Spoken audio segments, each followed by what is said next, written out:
7:50 here, Big 550 KTRS. You love them, you hate them, just like you love technology, you hate technology. Larry Stenneback with First Rule. Good morning, Larry. Hey, good morning, guys. How are you? Hi. Good. What's your tech world today? A lot of interesting tech news, but I whittled it down to three major events.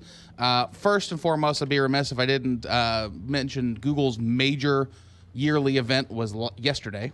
And it was hosted by Vladimir Putin? It was not hosted by Vladimir Putin.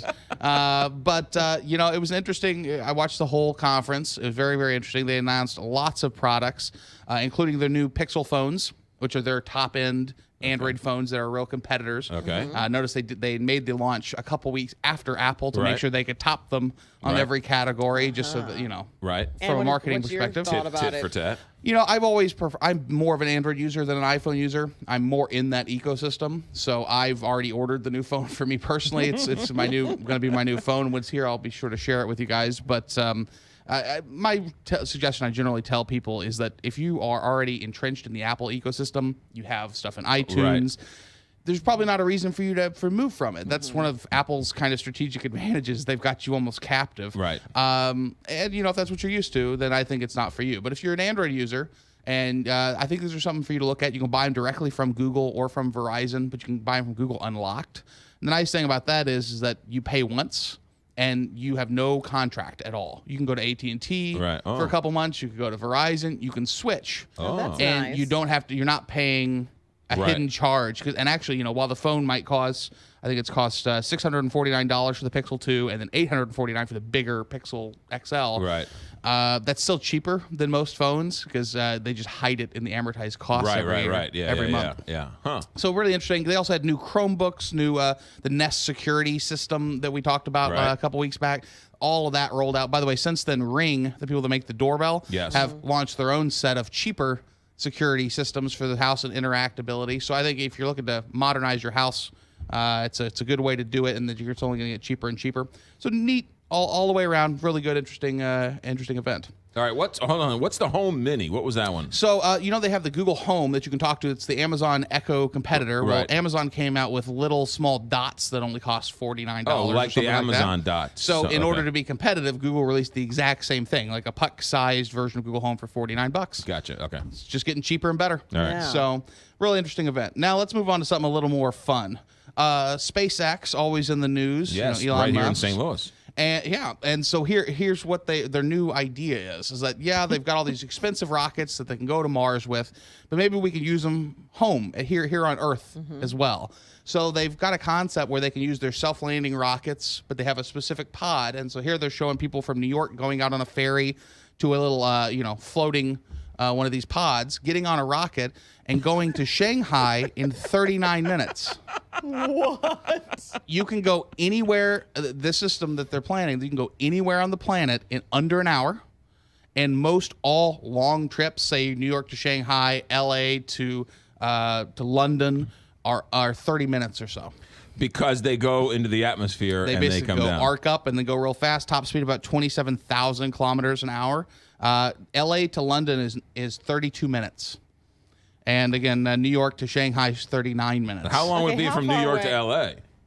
I mean, 15, 20 minutes? Or less. I mean, I think part of it's that they've got to arc up and do this. So, you might get diminishing returns on the shorter flights. Right. But it still would be very fast. I mean, you can't imagine. I mean, St. Louis to Kansas City, you wouldn't even have time to put your tray table in the upright position. Yeah, it would just be done. So, an interesting use of the same sort of tech. And it's a good kind of showing how private space companies are a little hungrier. Great idea. But how Science far away? fiction. Jules Verne science fiction. Right. How close are we to doing this? I mean, they have all the technology to do this right now today. And here's the thing. Unlike NASA, which is a government agency that gets horribly underfunded, right. This is a private company that is profit-driven, profit-motivated, and has all this technology and has developed this technology for the last couple of years. They're looking for ways to generate additional revenue, and they actually have stockholders and everything else. I think this is probably closer than you might think. Expensive space flights. They've already proven those rockets can land themselves and everything like that, and they're not having any problems. You know what's interesting? Very in the beginning. The Mid-America Airport will still be underutilized even if this happens. Still have an empty runway. Well, finally, a very quick, awesome little piece of news. Aston Martin, the awesome car company of James Bond, has decided they're going to make a submarine. So they've launched the Aston Martin submarine for Aston Martin owners. It's a $4 to $5 million submarine. It holds 3 people, has air conditioning, can go 500 meters down depth at a top speed of 4 miles an hour. Certainly the slowest thing Aston Martin has made in a long time, but really, really interesting concept for How much is this going to cost? $45 million. So it's He said 45 or 4 no to 4 5. to 5 somewhere. 4 to 5. Much, Oh, come on, Oh, wow. pocket change. Right? That's much That's better. nothing. I'll take 2 then, if that's the case. Still kind of interesting to see the James Bond underwater car working. And when will this be at the Johnny Londo Chevrolet near you? Probably not anytime soon. What they showed off was a prototype, and they're only going to allow orders from Aston Martin owners. That's really interesting. Now, explain to me, we have a minute here, Larry, Sure. from First Rule. I bought or trying to buy a Apple 4K. How does one know if they're watching 4K? Because wasn't that story years ago where like people bought HD TVs, but they weren't watching it in HD because they didn't get it? They were watching up converted. Yeah. And there's a lot of that too. When you have a 4K TV, there's a lot of up converters. It'll take your 1080p and display them in 4K. And it's not really true native 4K. It's kind of a fake.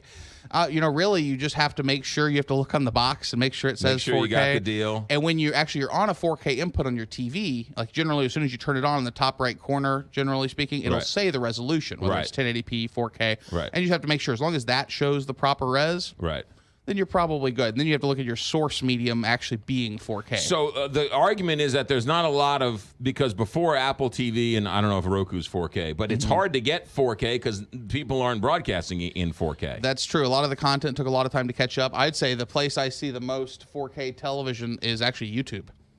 Because because you got to think all these phones have had the ability for a long time, 4K GoPros, everything else, and so YouTube has supported 4K for a very, very long time. Netflix does 4K, right? It does on selective on whatever they film in 4K or whatever. Exactly. And then they also said that iTunes is going to give you 4K for free, but it has to be filmed in 4K. Right, exactly. So they can always up convert something so it looks, still fills your screen up. Right. But that's not it actually, true 4K is like pixel for pixel shot in 4K. Right. And that's when you can notice all the little details about someone way in the back of a room. The best 4K I've seen are at the stores, but I still have yet to see that in a home version of it. Yeah, it's really because very they've hard. got a demo reel shot in 4K. Right. But when you see it, when you watch the new House of Cards or something, it's Wow. Cool. All right, there you go. Larry, good stuff as always. 7:58, Big